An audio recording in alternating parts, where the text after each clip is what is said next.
Commençons maintenant le chapitre de gestion des disques et systèmes de fichiers ou file system.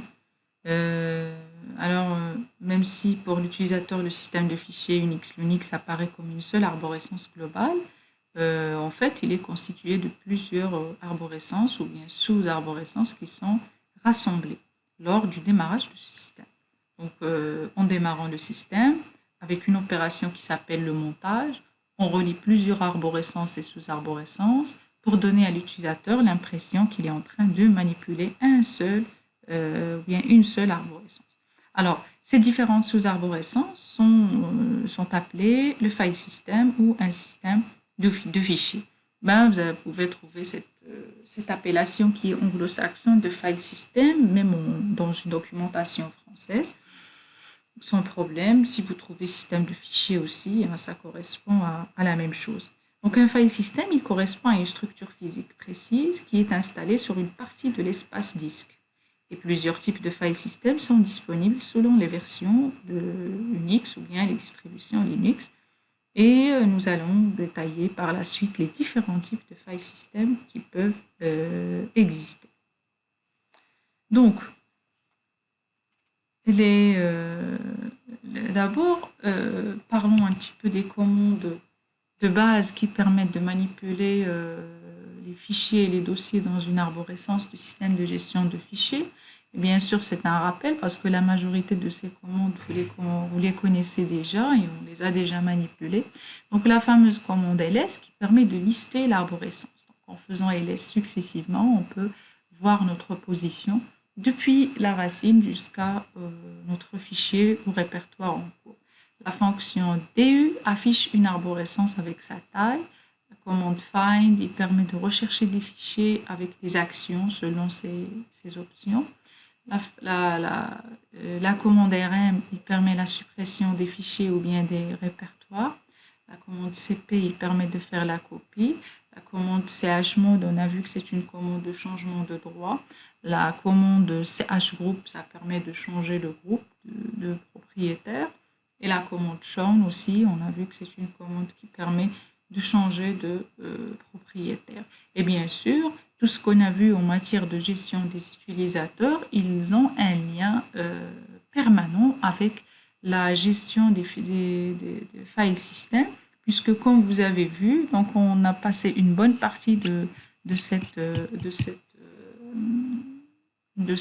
partie-là, de cette formation-là, en parlant des droits d'accès d'un utilisateur à un fichier, ou bien des droits d'accès d'un utilisateur à un dossier, ou bien des droits d'accès d'un groupe à un fichier, d'un groupe à un répertoire, ou bien de tout le monde, des autres utilisateurs au-delà de l'utilisateur du groupe par rapport à un fichier, ou bien au-delà de l'utilisateur et du groupe par rapport à un répertoire.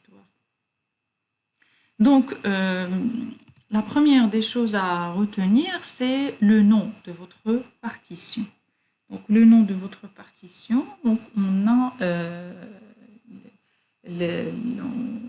on parle de ce qu'on appelle une nomenclature. Alors, une nomenclature, c'est quoi? Donc, la nomenclature, c'est suivant le type de contrôleur et d'interface sur lesquels les disques sont connectés. Donc, Linux, il donne des noms différents aux fichiers spéciaux des périphériques disques et chaque disque, il est représenté par un fichier spécial qui est de type bloc. Donc, on a des fichiers de type, des fichiers qui sont reliés à un contrôleur de type IDE. Leur nom, il commence par H.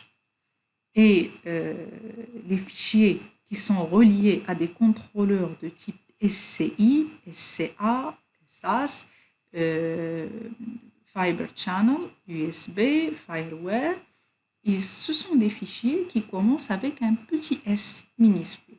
Donc, lorsque vous allez vérifier vos partitions sous Linux, vous allez les trouver soit HDA1, HDA2, HDAN, ou bien SDA1, SDB1, SDC1, SDC2, SDC30, etc. Donc, pour ce qui est des disques avec le contrôleur SCSI, donc on peut utiliser la commande LSS-CSI. Cette commande LSS-CSI, il permet d'énumérer les périphériques SCSI dont on dispose. Expliquons maintenant ce que c'est que, pour les contrôleurs IDE, ce que c'est que cette appellation HDA1. Alors le H, la première lettre, il indique si le disque il est de type IDE ou bien SCI. Parce qu'on a vu que si on a un disque SCSI, on fait SDA au lieu de HDA. Alors, pour ce qui est de la lettre D, donc cette lettre, il ne change pas. Raliben, c'est pour disque. Et le A, c'est cette lettre qui indique les différents disques durs qui existent. Et on peut avoir HDA1, HDA2, HDA3, etc. Et souvent, on met le HDA pour les masters et les HDB pour les slaves. Comme vous savez, donc pour les disques, donc on trouve des disques qui sont master et des disques qui sont slave. Donc on garde le A et le C pour les masters, le B et le D pour les slaves et ainsi de suite. Pour ce qui est des SDA, pour les disques à contrôleur SCSI, alors le SDA c'est pour le premier disque, le SDB pour le deuxième, le STC pour le troisième, etc. Alors, la norme IDE, il est aussi valable pour les DVD graveurs, aussi sont vus comme étant des disques IDE. Donc, il y a une bibliothèque qui s'appelle Libata. Cette bibliothèque, il accède à l'ensemble des disques, que ce soit des disques IDE, des disques SCSI ou bien des disques USB. Et donc, pour chaque type, il y a une différence entre les supports en question. Il y a aussi des cas spéciaux de contrôleurs. Donc, certains contrôleurs, ils ne suivent pas cette nomenclature, ni l'une ni l'autre.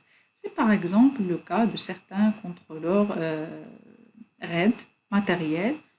Donc, les contrôleurs RAID matériels, c'est du cas par cas. Donc, un contrôleur, par exemple, Smart Array sur un serveur HP place ses fichiers de périphérique dans /dev/ccis sous la norme CXDYPZ où X est le slow, Y est le disque, Z est la partition. Donc ça, c'est le cas des contrôleurs qui sont spécifiques. Parlons maintenant de la virtualisation. La virtualisation, comme vous le savez, c'est une partition qui est plutôt logique. La représentation des disques du système invité, virtualisé, il dépend du type de contrôleur simulé. La plupart sont de type IDE ou SCSI.